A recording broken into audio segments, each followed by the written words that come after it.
Hi guys, in this video I'm going to explain price elasticity of demand, which is a part of CMA part 2. Now what is price elasticity of demand? It is a measure of the change in the demand for a product in relation to a change in its price.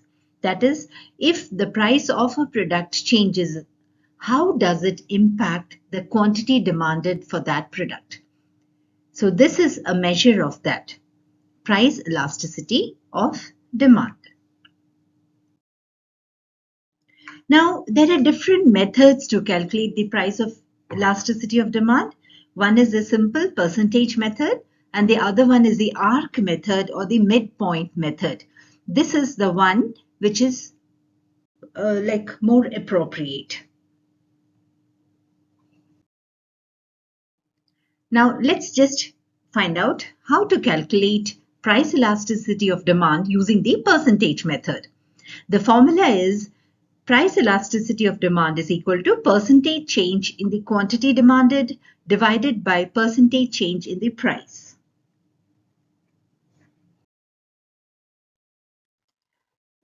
Let's take up an example of percentage method. Here, the initial price of a product was 45 and it was increased to 50 after some time. Now, when the price was 45, say in a particular period, the quantity demanded was 20. But when the price was raised to 50, the quantity demanded became 15.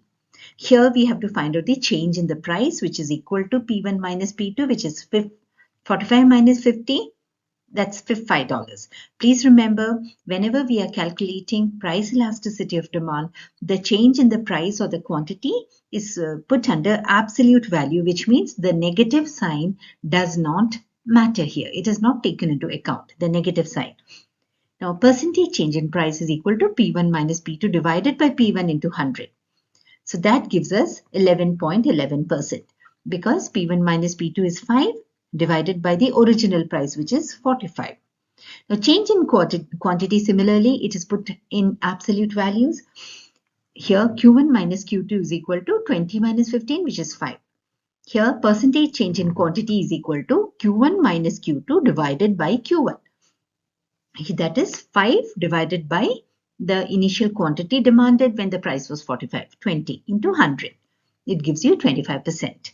That means there was a change in the quantity, percentage change was 25%, whereas the percentage change in price, that is the price was increased by around 11.11%. Now let's calculate the price elasticity of demand, which is symbolized as ED. Now here, the formula, as I told you already, percentage change in quantity divided by percentage change in the price. So 25% divided by 11.11%, which comes to 2.25 approx, which implies that ED is greater than 1. Now, here price elasticity of greater than 1 means that a small change in the price causes a significant reduction in the quantity demanded for a particular product. Similarly, when ED is less than 1, equal to 1, we'll be studying about this later on. So please continue watching till the end.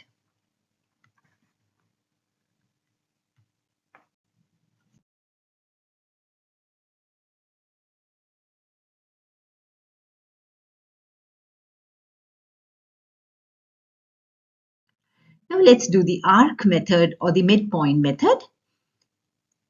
Here also, the formula remains the same. Price elasticity of demand is equal to percentage change in the quantity demanded divided by percentage change in the price.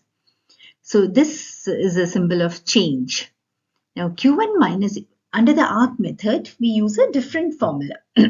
Here it is Q1 minus Q2, sorry, divided by Q1 plus Q2. And this whole thing, the result of this has to be divided by P1 minus P2 divided by P1 plus P2. Please don't make a mistake here. First, you have to subtract Q1 minus Q2. You have to add up Q1 plus Q2, and then you have to divide the result of Q1 minus Q2 by Q1 plus Q2. Same procedure you have to follow with the denominator.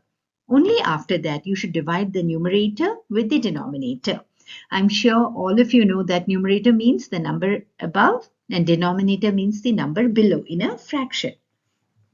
Or price elasticity of demand can be calculated with another method which is known as the ARC method only, but here we take the average of the quantities demanded.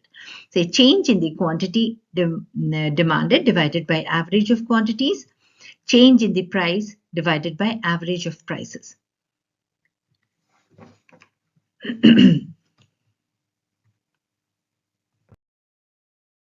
Now let's take another example of the midpoint method or the ARC method. Here the data is given. The price of a product initially is 10 and then it is 12.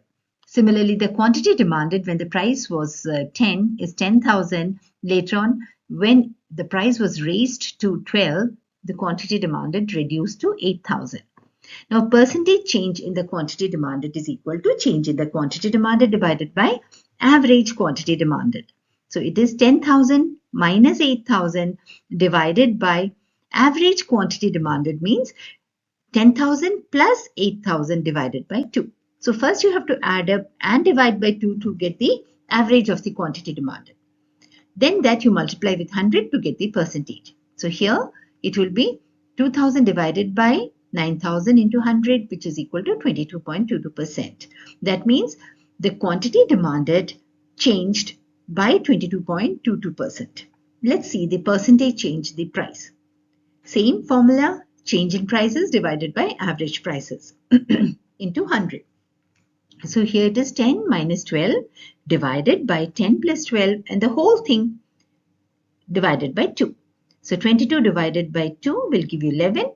So 2 divided by 11, it's 18.18%. Now, price elasticity of demand, how do you calculate? Please remember the percentage change in the quantity demand is always the numerator. That is equal to 22.22% divided by 18.18%, which is equal to 1.222 approx.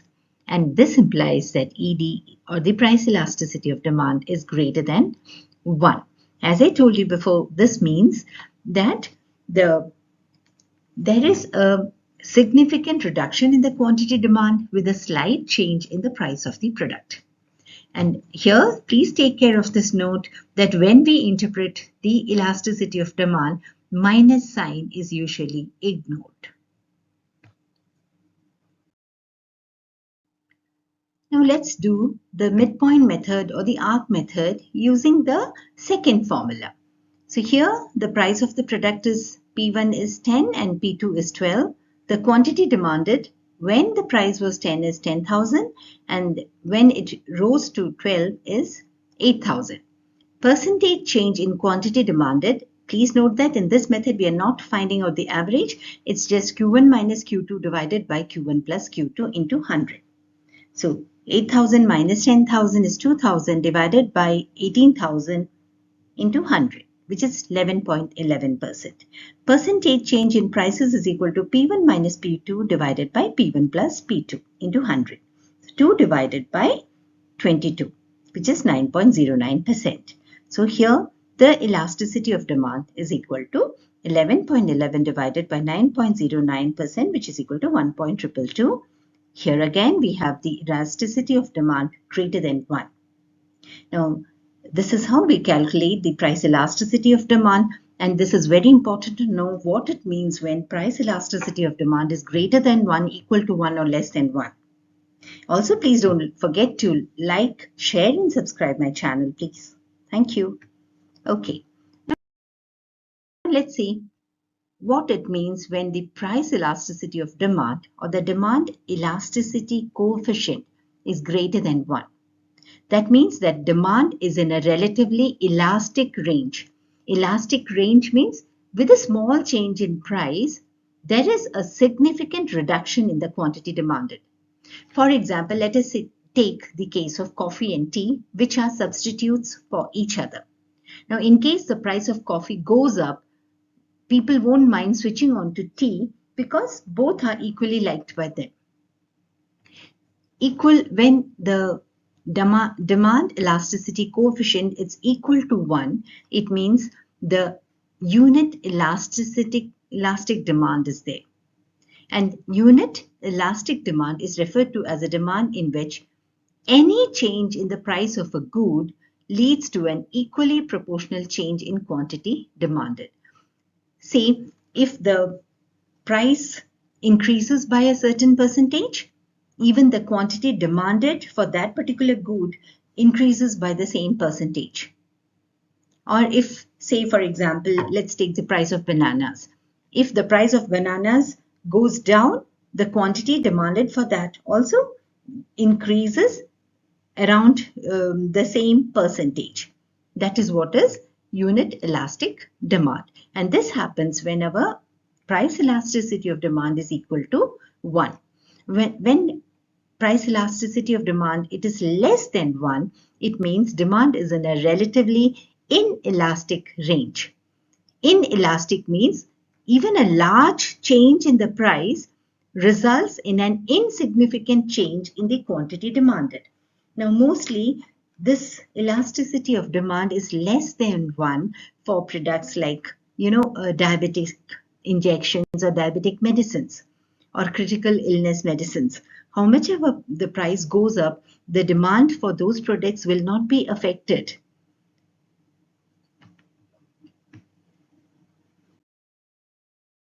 Next comes when the price elasticity of demand is infinite. It means demand is in perfectly elastic range. For example, if you take the pure market means pure competition, where you have a large number of sellers selling the same product. Now here, one particular seller cannot increase his product rate, because if he increases his selling price, people will switch on to the other sellers. So here the demand is perfectly elastic. That means nobody has the discretion to increase the price, because if the price is increased, the quantity demanded will be very badly affected. Nobody will be buying from that particular seller. Equal to 0. When the price elasticity of demand is equal to 0, that means demand is perfectly inelastic. A change in the price will not cause any change in the quantity demanded. Same way, even if the price is reduced, you cannot induce more people to buy the product. Now here, an example could be an addiction to something. Suppose there is a group of people who are really addicted to some particular product. Whatever be the increase in the price, these people are not going to stop buying that. Similarly, even if there is a reduction in the price, you cannot induce more people to come and buy that. It might be something unhealthy. So here, the price elasticity of demand will be equal to 0. I hope I've been able to explain this topic well. And in case you want me to explain the graph on price elasticity of demand, please write in the comments below. I will definitely explain it in my coming video. Thank you so much for being with me till the end. Best wishes for your exam and for your preparation. Stay safe, stay healthy.